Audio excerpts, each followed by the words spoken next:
All right, in the previous video, we added the test data with the image. Okay, everything worked, but this image is not opening in the browser. It is showing page not found error. But if you look at where this image got uploaded, then you see this folder in your root directory that is called images. Okay, so you see this images on your root folder. That is because the photo field, what we are saying is upload the images to the folder called images. Okay, so this means Django has uploaded the file or image to this images folder, and you can see this was the image I uploaded. Okay, but this image is not opening in the browser.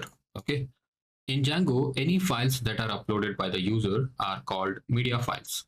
So to load the media files in the browser, we have a special configuration, just like what we did for the static files, right? So the first thing is we need to actually create a folder named media on the root folder. Okay, this images folder, we can go ahead and delete it.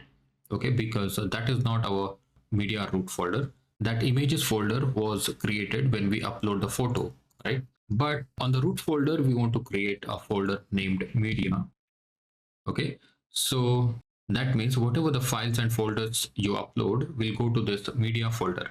Okay, so once we are done with the creating the media folder, then we have to go to this settings.py and do some basic configuration.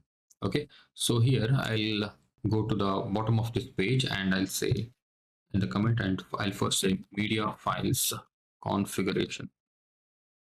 Okay, so the first thing is media root, I mean media URL, that is equal to, inside the quotation just say media, and then we also have this media underscore root, that is equal to base directory forward slash quotation mark and again the media folder. Okay, so this media folder is nothing but this media directory that we created. Okay, so this will be our root of the media files. Okay, so now what will happen is when you upload any files into images folder, this images folder will be created inside the media directory, not on the root folder, right?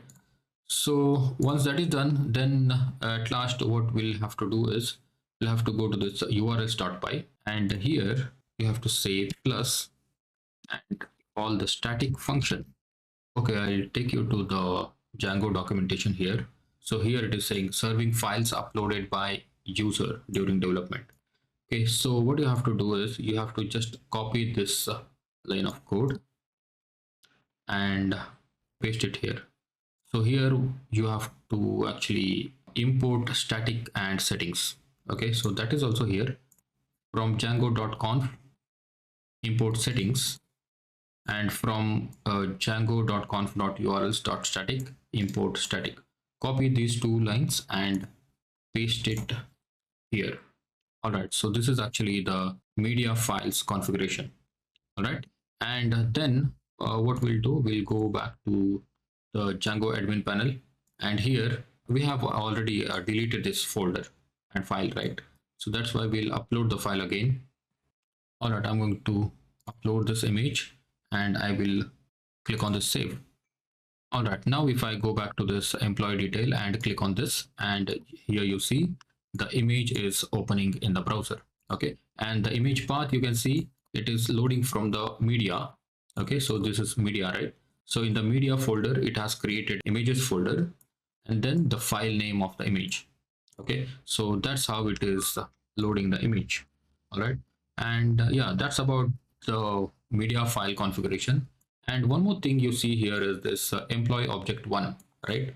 So this is actually not a good way of showing the data. Okay, if I have like 50 employees, I can't understand that to which employee I need to look at the detail. So that's why what we'll do is we will put the string representation of the model. Okay, so in the models.py, the class employee, we can add the function underscore underscore str, okay, underscore str, and it will take the self parameter, and here we will return self dot first name. Okay, self dot first name. Okay, so now you save this file and refresh this page, and here you can see Ratan, it is printing Ratan. And if you add one more employee, John, and John Doe, and another photo,